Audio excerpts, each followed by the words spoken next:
Hello, magandang gabi. Papakita ko sa inyo ngayon kung paano pumipisa yung mga itik.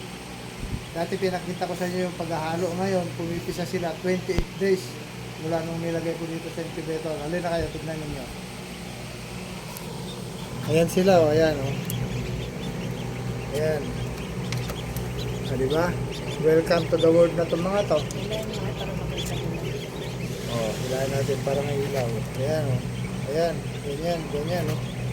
Oh, bibitak na yan, oh. Oh. Dito, meron din mga bitak-bitak na. Pero tumalo na lang yung iba dyan. Oh, diba? Ito. Ayan. 28 days mula nung nilagay ko sa lirito. Ganyan na yan.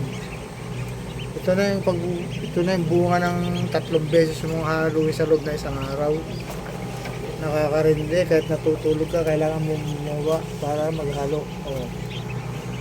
Oh, welcome to the world mga kaitit.